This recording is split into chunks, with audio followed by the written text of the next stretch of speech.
This is KMRK business plan. Next slide, please. And this is our table of contents. These are our team members. I'm Mariel Dama, the product manager. I'm Kyle Kwan, the engineer. I'm Carly Oriana, the marketer. I'm Justin Fernandez, and I'm the team assistant. I'm Roberto Bautista, and I'm the team leader. I'm Antonio Benavides, and I'm the team assistant. This is our positioning statement, introducing our dry shampoo, where clean ingredients meet to satisfy your needs. Our organic and clean dry shampoo revolutionizes your hair care routine with guilt-free refreshment, crafted with 100% natural and organic ingredients. Our formula absorbs excess oil, leaving your hair clean, voluminous, and healthy. Say goodbye to harsh chemicals and hello to nourished hair. Our product is 100% natural and organic, absorbs excess oils, creates voluminous and healthy hair, has no harsh chemicals. It is sustainable and eco-friendly. It is time-saving and convenient, and pure and authentic. Carly will be going over the market demand. So when we chose a product, we decided to focus on the main problem with our current product, which was that it included an unsafe ingredient known as benzate that causes harmful effects such as cancer. Then we went along and figured out a solution, which was to switch and continue to a different design that allows us to use better and clean ingredients. So we focused on involving ingredients focused with that were less harmful. So we decided to look at two different market sizes and their growth over the years and their projected growths as well. So I focused on the clean beauty market, which refers to the safe toxic ingredients in the personal care and beauty industry, which is projected to grow by $25.11 billion by 2025. And this is just due to the consumer awareness and the demand for clean and sustainable products overall. Then I chose to look at the organic and dry shampoo market size, which is expected to grow by $4.3 billion by 2026, with an annual growth rate of 6.2%. And this just proves that it's a significant market size where our product will grow and have full potential. Next, different target markets. I looked at the eco-conscious consumers, which basically just ability and eco-friendly products. The amount of busy consumers or the average workers, which is 60% of the population in the US. And then the health conscious consumers, which are people more in the fitness industry or are more health oriented. And then I also focused on the dry shampoo consumers. So the people that regularly use dry shampoo or that are interested in using it.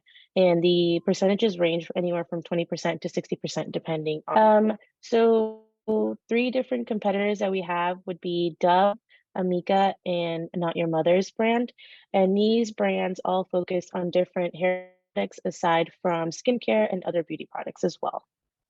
Next slide. So what sets us apart from them is that we are changing our product to be 100% natural and organic. They will have no harsh chemicals, and they're going to be sustainable and eco-friendly. What sets them aside is the fact that they are chemicals like isobutane, propane, alcohol denate, and fragrances, and they are not sustainable as eco-friendly as we are. When looking into the competition analysis for those 3 opponents that we have in the market, I looked at the pricing strategies and the customer reviews.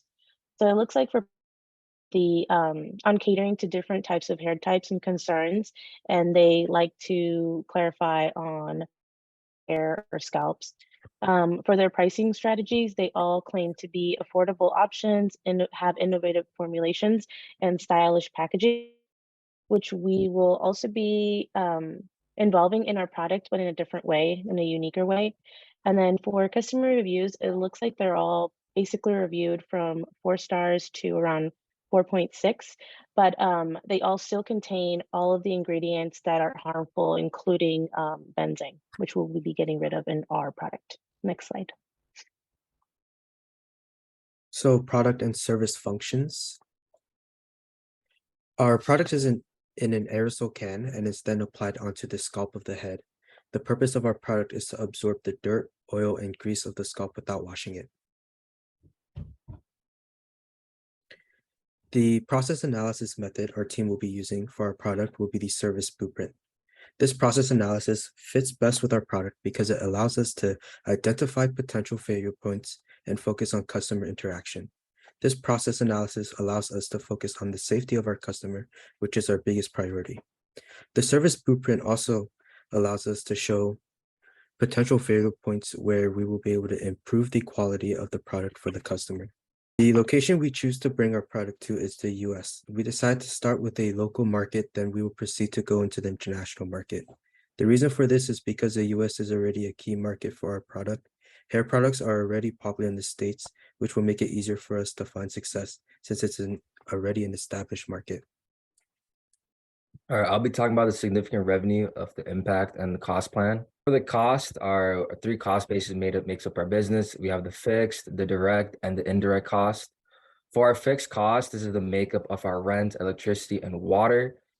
We can see here that our prices from year 1 to year 3 increased dramatically due to an increase in size for our factories, for example, which will require more power, hence why our electricity bill would increase greatly and drive up the prices. For our direct costs, this is made up of our direct material and direct labor. This is due to an increase in more workers. However, we can see from year 2 to year 3, there's a significant decrease, and this is due to automation of our company, hence robots. So reducing the amount of workers will allow us to really allow these robots to do the majority of the work. For our indirect costs, which is our manufacturing overhead, increases greatly over time, and this is due to an increase demand from our retailers. So if we're moving from retailers such as 7-Eleven for year 1 to going to retailers like Costco or Target, which have a greater demand and require more products, hence why there's a great increase. Next slide. All right, so for year 1, we can see there's a slight growth. And this is due to us having our prime goal being brand recognition. Since any new brand will not be very well known, we really want to have a very stable consumer base, which is needed to drive the increase in units sold. Hence why we went from smaller retailers such as 7-Eleven to moving to retailers like Walmart. Also, we can see our units sold from Q1 was 6,500, and we've increased that to 3,500 by Q4. So we can see we have a very upward trend in units sold for year 1. Next slide. For year 2, due to us really implementing a brand recognition, we can see that our product practically blew up in year 2. We went from a very low unit cap in Q1 of 6.5 thousand units sold to in Q3 having over 93,000 units sold. So thanks to our ability to really have a proper brand recognition, we're able to increase our units sold, and this is probably due to our sales driver. And this is also since we went to bigger retailers such as Costco and Target, which really helped us sell in mass and in bulk, which really allows us to put our product to more consumers, and we're really able to sell to the people we want to sell to. All right, for year 3, our product growth slightly this year. However, since it's kind of stagnated slightly, we're still able to reach new markers such as our sale net revenue, for example, for Q4 was 750,000. And one of the examples why we're able to hit a higher net revenue is because of our ability to automate our business. So automation is our ability to use robots, for example, to really reduce the costs from paying workers, for example. And this really allows us to spend our money elsewhere, from advertisements to really decrease our costs so we can be able to sell more. Hence why, even though we have sold less units, our ability to really cut down those costs allows us to be a much more profitable business in the long run. So our operation plan will be discussed by Roberto and Antonio. Okay, so I'll be talking about our project scope. First, our objectives. Our first objective was to redesign the formula of Dove dry shampoo due to product safety and unapproved ingredients. Our second was to create a product that is usable and that regains the trust of the consumer population. Project deliverables. We are striving to deliver a healthier and safer dry shampoo to the public. With new packaging, we will make it clear that benzene is excluded from our formula. Milestones. The formula modification has been the biggest milestone as it corrects the initial reason why the product was recalled. The major technical requirements are the elimination of benzene in the formula and increased quality control on raw materials to ensure safety. So this is our work breakdown structure. At level 1, it was to develop new and improved dry shampoo formula. Level 2, redesign formula, create a cost plan, and do marketing research. Level 3 was to test the new formula, design cost tracking reports, and compare it to similar products. And at level 4 was to develop a new product and find a target audience. So the quality control strategies that we used was continuous improvement and the Deguchi concepts. The reason why we use the continuous improvement in our project is because all companies are always trying to improve their product and their service. In our team, there is a consensus that we all like to improve on everything that we do. So the way that this will be implemented into our project is that we will observe what we are doing, how we are working as a group, and what improvements we can make to our design process / working efficiency. Once we figured out what we can be doing better as a group, we came up with the ways we can improve and make a plan as to how we can all follow the steps we come up with and get to the level of efficiency we desire. After we feel like we arrived at a place we like, we had a discussion where we can talk how we felt about the steps and if there are any improvements we can still make. Our first priority was to keep the group happy, because if we are all happy in our group, then we will give our best. Continuous improvement will be used in our project because we recognize that all companies strive to improve their products and services. Our team shares a common interest in improving everything we do. Therefore, we will regularly evaluate our work processes and efficiencies, identifying areas where we can improve. As a group, we will develop a plan to address these areas and follow the steps to achieve the desired level of efficiency. Once we reach our goal, we will assess our progress, discuss how we feel about the changes made, and identify any further improvements. Our top priority will be to maintain a positive and happy team dynamic, which we believe will lead to better results. We also use the Deguchi concept. The Deguchi concept focuses on the engineering and experimental design methods used to improve a product's quality and the process design. The Deguchi concepts cover quality, robustness, quality, loss function, and target-oriented quality. The reason we chose to focus on the Deguchi concept is because our goal with our product is to find alternative ingredients and oversee proper mixtures to avoid harming the consumer. We use a variation of ingredients and altered our process to improve the quality of the product. In doing so, we avoided the increase of cost for products due to the likelihood the consumer will now purchase the new and improved product, leading to higher customer satisfaction and more sales. The philosophy of the target-oriented quality will play a role in our product because we will improve the product to the max efficiency, which will bring the product to target sales. Next slide. So the supply chain management strategy that we used was the many supplier strategy. And we started off with the supplier evaluations, which allowed us to find potential suppliers like the Shenzhen Huat Packing Co., which was our aerosol can supplier.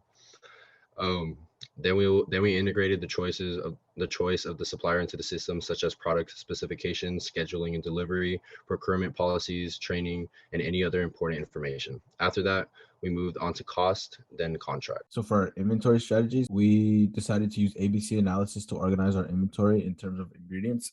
According to the ABC analysis, we have been able to calculate the value of each ingredient. We have 3 main ingredients, and according to the analysis, A would be white kaolin clay, B would be essential oils, and C would be arrowroot powder. Using ABC analysis, we were able to find the values of each ingredient, and by doing this, we can figure out our budget and plan adjustments to our ingredients in order to maximize our finance. For our communication strategies, the way we communicated with internal teams was we would have 2 weekly meetings. Here we communicated with each other in regards to the development of our product, which is the dry shampoo. We would come up with ideas in terms of modifying the formula. Time management and meetings have helped us meet deadlines and work together as a team. There were some issues figuring out a formula modification for the dry shampoo, but we worked on ways to improve. It was very important to talk about all our ideas and what we thought we could improve on individually and as a team. Stakeholder communication strategies that we've discussed are important for communication and evaluation to help our stock price. We plan on communicating within our team in regards to any potential stakeholders we decide to work with. This will ensure guidelines are met. We plan to have bi-monthly investor meetings for the first year to discuss how our product is doing, and thereafter have them every quarter or when earnings report come out. During these investor meetings, we will review customer feedback as well as sales and provide any updates on changes we expect to make. We will communicate with major target customers via surveys and online reviews. In order to get people to fill out the surveys, we will incentivize them to do so. Some incentives we can offer are giveaways, free products, and more. And we plan to reach an audience through different marketing tactics, one of them being social. And that was our presentation.